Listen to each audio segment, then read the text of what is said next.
le journal avec STM Transport Voyageurs. Une nouvelle façon de voyager.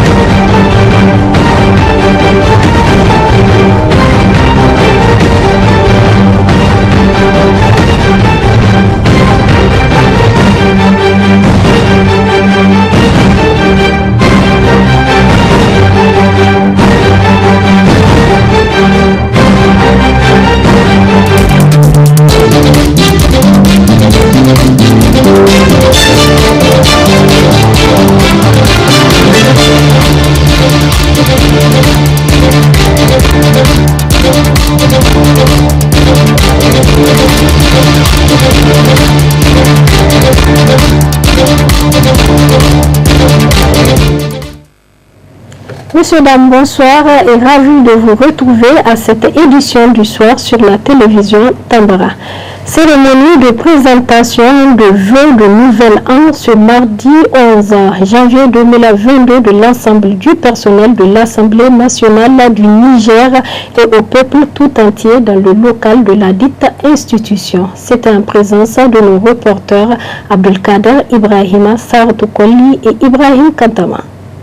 Ils étaient nombreux en ce jour, les députés de la majorité comme ceux de l'opposition, les différents directeurs de cabinets et conseillers, les forces de défense et de sécurité, l'ensemble du personnel de l'Assemblée nationale au grand complet à être présent pour la présentation de vœux de nouvel an au premier responsable, son Excellence Seyni Oumarou, mais également au peuple nigérien. Tout le personnel donc ont décidé aujourd'hui d'aller pour présenter les meilleurs vœux au président de l'Assemblée nationale dans la joie, dans l'acrité, et nous demandons à tous les collaborateurs cette année que cette année soit une année de bonne collaboration, de compréhension mutuelle et du travail, et que Dieu le Tout-Puissant fasse descendre sa clémence, sa miséricorde et la paix pour le peuple du Niger.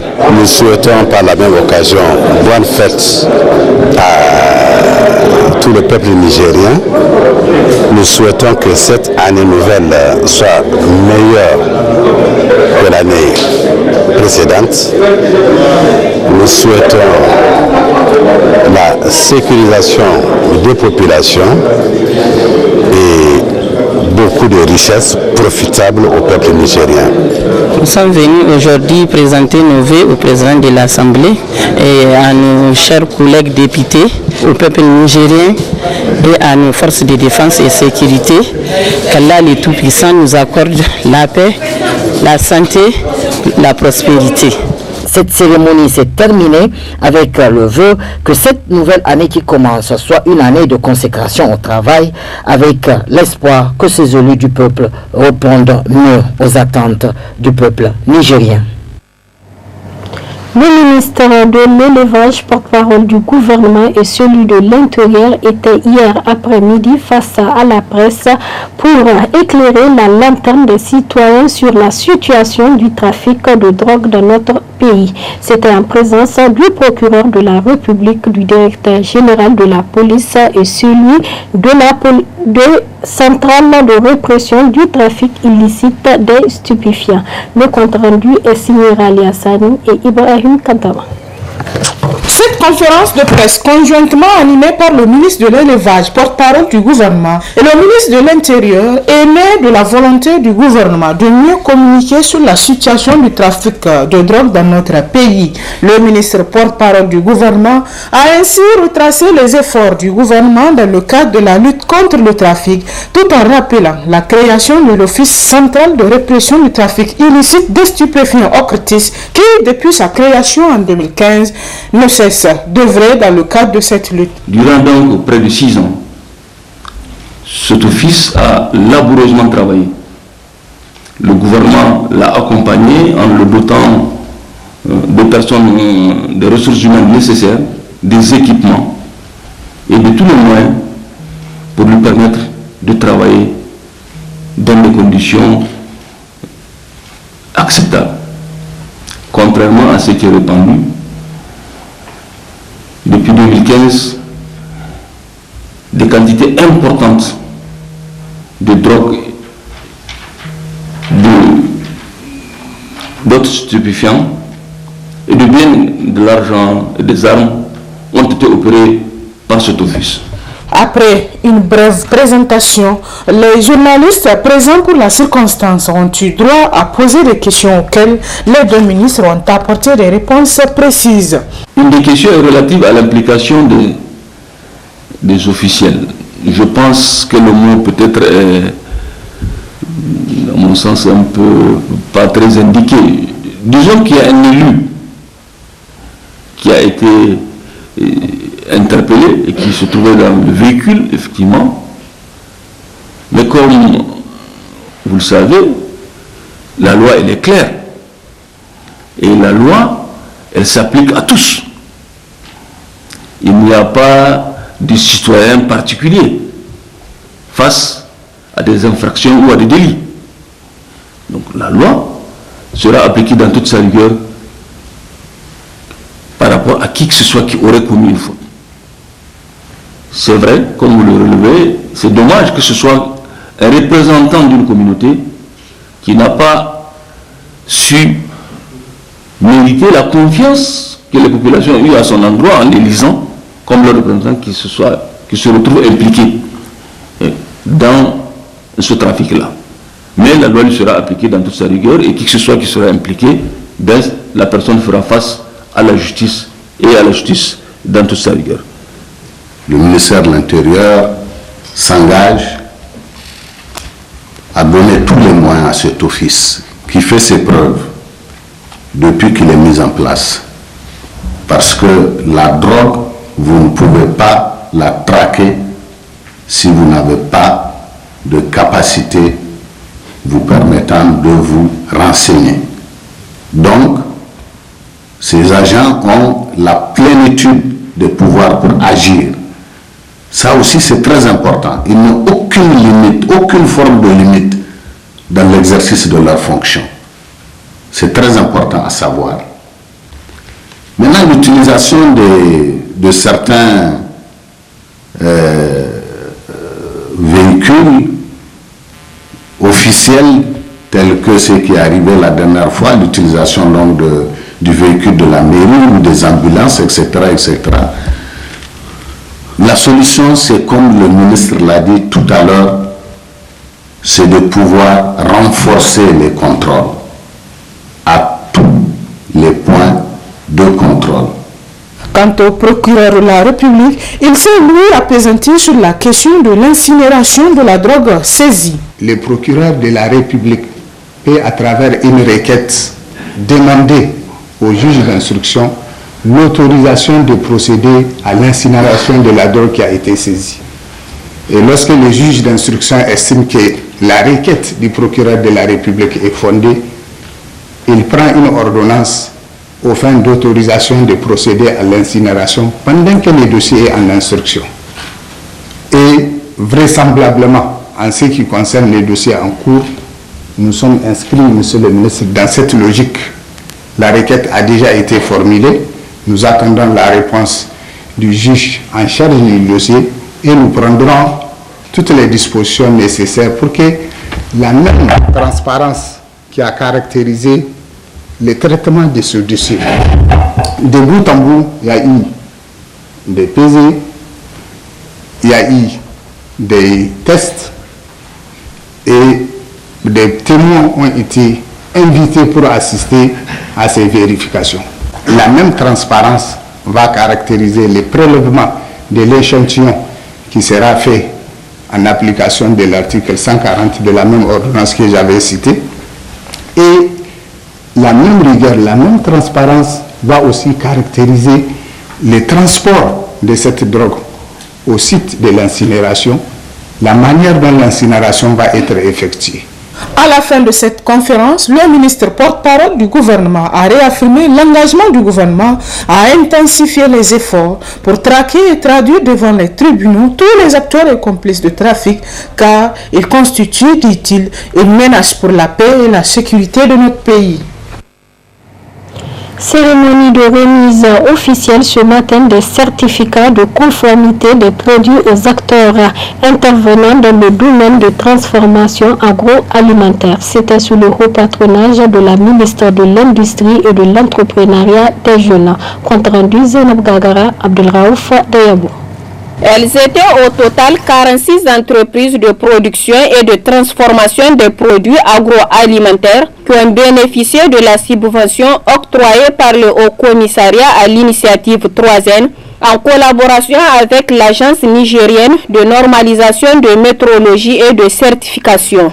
À l'occasion de cette remise de certificats de conformité de leurs produits, en présence de plusieurs membres du gouvernement, une occasion pour la ministre de l'Industrie et de l'Entrepreneuriat des Jeunes de rappeler la mission de l'ANMC ainsi que le but de cette remise de certificats de conformité tout en félicitant leurs récipiendaires. Toutes ces entreprises ont été retenues suite à une sélection suivant des critères bien définis. Par la suite, un audit de certification a clôturé le processus qui a permis à 46 entreprises, qui sont essentiellement pilotées par des jeunes femmes, d'obtenir le sésame recherché pour conquérir notamment le marché national et régional. Mettre à la disposition de nos consommateurs des produits certifiés doit être un engagement de tous nos opérateurs économiques pour contribuer aux efforts de l'État à assurer la protection de la santé des populations et de l'environnement. Aussi, pour permettre à notre pays de jouer pleinement sa partition dans le cadre de sa participation à la zone de libre-échange continentale africaine, la ZLECAf, le placement des produits sur ce marché n'est possible que par la confiance qu'ils génèrent à travers leur certification. La présente cérémonie tire tout son sens par l'incitation des producteurs et transformateurs des produits locaux à persévérer dans la mise en place des systèmes qualité et à faire certifier leurs produits par l'ANMC pour préserver leur part du marché national et surtout conquérir les marchés régionaux et internationaux.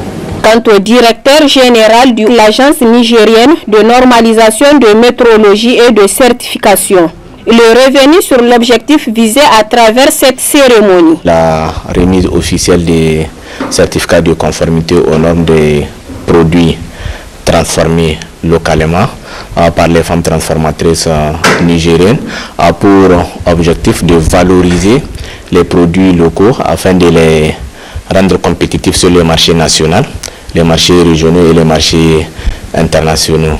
Et aussi elle a pour objectif de garantir la sécurité des consommateurs afin qu'ils soient sûrs que les produits qu'ils sont en train de consommer sont sains, qu'ils ne soient pas toxiques et donc ils peuvent les consommer sans aucun danger. Les récipiendaires ne sont pas restés sans voix à cette occasion qui les honore. C'est un sentiment de joie qui m'anime aujourd'hui parce qu'on a des produits qui sont certifiés. On est une quarantaine de femmes qui ont reçu la certification grâce à l'initiative 3N et leurs partenaires qui ont accompagné. Et ça fait 1 an qu'on est sur le processus. C'est quelque chose qui demande beaucoup de temps et beaucoup de moyens. À notre propre fond, c'est difficile de certifier nos produits, mais grâce aux 3N, ils nous ont accompagnés pour aujourd'hui répondre à l'attente de la population. Parce que tout un client veut voir un produit certifié. Parce que le produit certifié montre que le produit est fait dans l'hygiène, la qualité et les normes. Donc vraiment aujourd'hui on dit un grand merci à l'initiative 3N et on dit un grand merci à l'ANMC qui n'a pas cessé de fournir l'effort. Chaque fois ils sont sur nous pour nous montrer. On a reçu beaucoup de formations pour arriver à ce certificat. Donc vraiment c'est un grand sentiment de joie qui m'anime aujourd'hui. Je peux vous attester que la certification n'est pas une chose facile. Moi j'ai déjà eu un produit certifié avant celui-là. Mon marga épice était certifié et j'ai suivi vraiment, j'ai vu que c'est compliqué. C'est compliqué en termes de formation, de suivi, des audits et c'est coûteux. C'est coûteux. Sans le soutien du gouvernement à travers la HCI 3N, nous ne pouvons pas nous-mêmes nous procurer la certification à ce niveau où nous sommes. nous, ces femmes aujourd'hui qui ont reçu en tout cas cette certification. On ne peut pas financer cela d'un coup de tête. Et vraiment, donc voilà pourquoi nous ne pouvons que les remercier. Et nous savons que vraiment, au plus haut niveau, le président de la République a pris à cœur vraiment que les produits locaux soient transformés, que les Nigériens nourrissent les Nigériens, mais en qualité. Notons que l'industrie de fabrication des emballages plastiques est aussi désormais une réalité au Niger, ce qui est sans nul doute une opportunité pour les producteurs et transformateurs pour l'emballage de leurs produits. Tout en rappelant que ce certificat permet aussi d'améliorer les capacités techniques de ces femmes en matière de transformation des produits. Ouverture hier à Zender de la deuxième phase de la retraite de production des journalistes sur l'information et la migration, initiée par l'AJSM dans le cadre de l'initiative d'appui aux médias nigériens pour la production et la diffusion de contenus éditoriaux de qualité sur la migration. D'autres détails dans ce reportage de Roman Toussa sur les images de nos confrères de la TV Gaskia de Zender.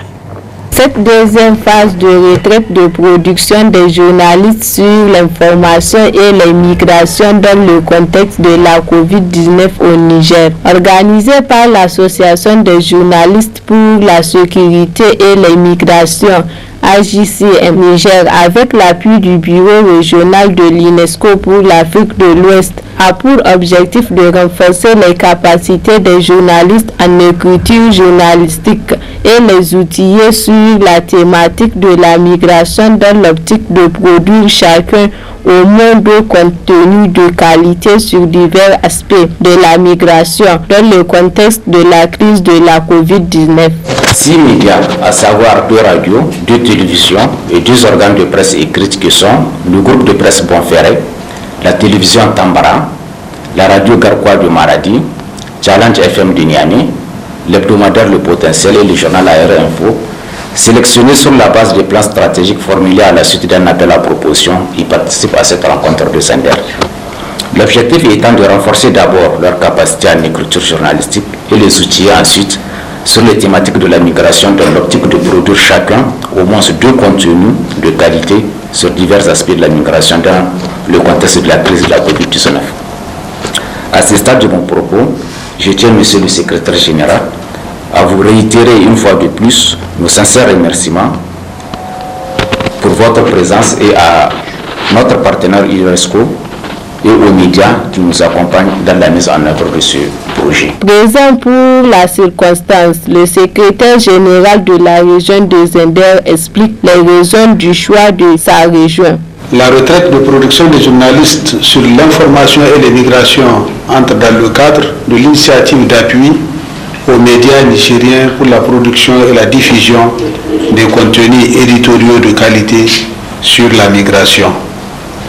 Elle est à mettre à l'actif de l'Association des journalistes pour la sécurité et l'immigration AJSEM Niger avec l'appui du Bureau régional de l'UNESCO pour l'Afrique de l'Ouest dans le cadre du projet Autonomiser les jeunes en Afrique à travers les médias et la communication. Au Niger, le projet entre dans sa deuxième phase pour la période de décembre 2021 à mai 2022 et concerne 6 médias que vous avez cités, Monsieur le représentant.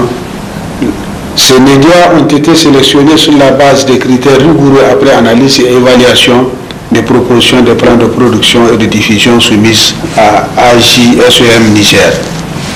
La question de la production et de la diffusion des contenus éditoriaux de qualité sur l'immigration par nos médias cadre parfaitement avec les orientations du gouvernement sous la conduite éclairée de son Excellence M. Mohamed Bazoum, président de la République, chef de l'État, notamment le document de politique nationale de lutte contre la migration et son plan d'action élaboré et adopté en 2020. 5 jours durant, les journalistes des 6 médias qui prennent part à cette formation seront dotés des nouvelles techniques de traitement sur la question de la migration au Niger. Le dimanche 9 janvier 2022, une compétition de triathlon au quartier Kombo de Niamey a opposé des jeunes venus de divers quartiers de la capitale nigérienne. Une compétition organisée en prélude des activités de l'agence de modernisation des villes du Niger. Des détails dans ce élément du studio Kalangu.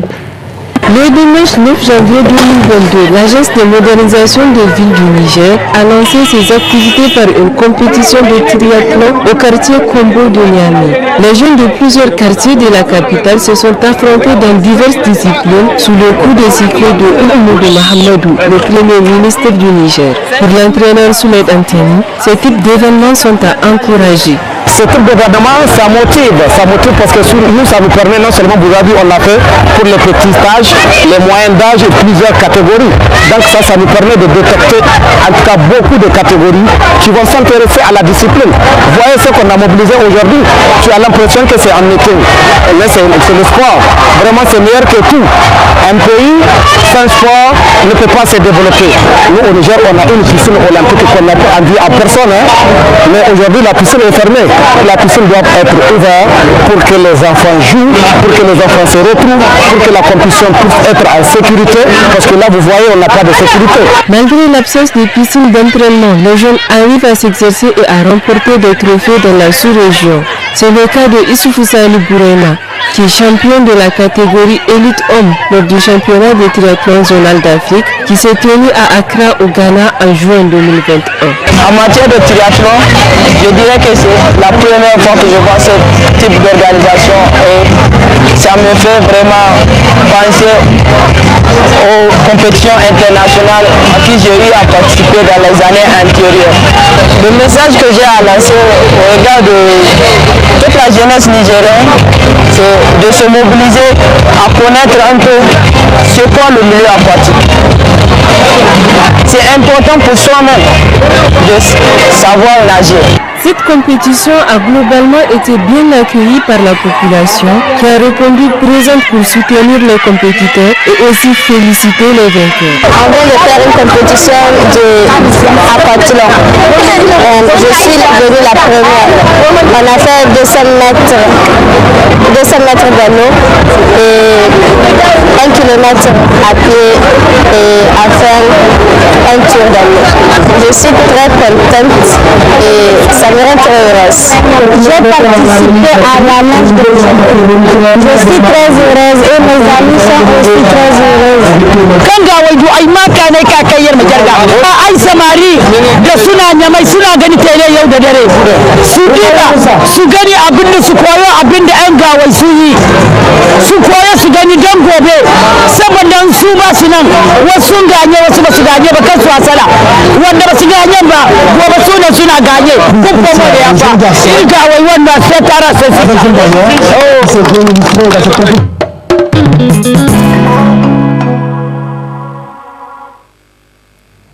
Réaction de l'acteur de la société civile nigérienne Ibrahim Nameya sur le dernier sommet extraordinaire des chefs d'État de la CEDEAO à Accra, Ghana, sur la situation politique au Mali. Pour ce dernier, il se dit trop réservé des dernières décisions issues de cette rencontre régionale. Un extrait au micro de Alou Massani. Nous sommes effectivement indignés pour un certain nombre de choses, 2 voire 3 choses. La première chose, c'est que la CEDEAO, lors de sa création, il faut le constater, en fait, elle a été créée uniquement dans un esprit d'intégration des États membres de la CEDEAO. Et donc, avec ce qui est en train de se passer aujourd'hui, nous sommes en train de constater une remise en cause même des objectifs de la CEDEAO, qui sont entre autres l'intégration des États, l'unité des peuples membres des pays membres de la CEDEAO. Tout ça là, nous sommes en train de nous rendre compte qu'en fait c'est remis en cause. Le discours que ces chefs d'État là font pour essayer de maquiller leurs décisions comme quoi ils ne vont pas accepter que des militaires dirigent les pays, la démocratie c'est bon, mais laquelle de démocratie? On est en train de se poser des questions de quelle démocratie véritablement ils veulent parler. Lorsqu'on sait que quand la CEDEAO a été créée, l'essentiel des chefs d'État membres qui se sont réunis pour la créer étaient des militaires à l'époque. Au Niger, celui qui a représenté le Niger, c'était un militaire. militaire. Au Nigeria, c'était un régime d'exception, un peu au Bénin, un peu partout. Donc ça ne tient pas. Ici, la démocratie qu'on veut, c'est la démocratie des peuples. Et c'est pour cela qu'on a besoin d'une CEDEAO de peuple et non une CEDEAO des chefs d'État. Et du coup, vous voyez ça là, c'était en train d'être dévoyé. Et mieux encore, ils avaient choisi de mettre totalement de côté leurs textes qui fondent la CEDEAO et qui fondent le fonctionnement de la CEDEAO pour appliquer seulement leurs désidérata en lien avec ce que la France voulait. Il faut dire les choses clairement. Et si vous constatez depuis un certain temps, la France elle-même, lorsqu'elle a été mise à mal dans sa coopération avec le Mali, elle s'était retranchée. Vous avez entendu Yves Le Drian, à chaque fois, dans toutes les tribunes du monde, quand il passe, il dit que ce qui s'est passé au Mali est inadmissible. Il va falloir que la CEDEAO, l'UEMOA, l'Union africaine prennent des sanctions contre le Mali. Et c'est à ça que nous venons d'assister hier. Donc c'est pour dire que, effectivement, ce qui s'est passé hier, c'est la preuve éloquente que la CEDEAO venait de donner à la face du monde, à qui veut l'entendre, que ce n'est plus une CEDEAO qu'on avait voulu pour le bonheur des peuples africains, une CEDEAO pour l'intégration, mais c'est une CEDEAO qui est là juste pour répondre des désidérata d'un certain nombre d'individus qui ne répondent et qui ne jurent que de la France. Tant pis les peuples de la CEDEAO, tant pis le bonheur des peuples, tant pis le développement économique et social des pays membres de la CEDEAO. Ce qui les intéresse, c'est effectivement qu'est-ce qu'ils vont gagner en tant qu'individus et que va dire la France lorsqu'ils soient venus à prendre des décisions. Est-ce que la France va être contente ou elle sera mécontente? C'est tout ce qui les intéresse. Les questions de texte, tout ça là, c'est pas un problème pour eux. Merci. Nous sommes à la fin de ce journal. Merci de nous avoir suivis. Au revoir et à bientôt.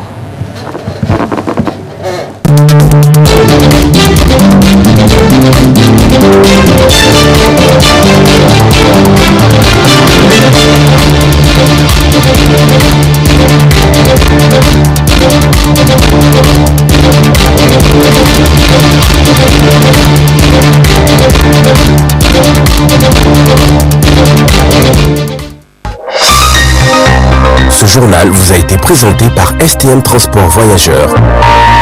Une nouvelle façon de voyager.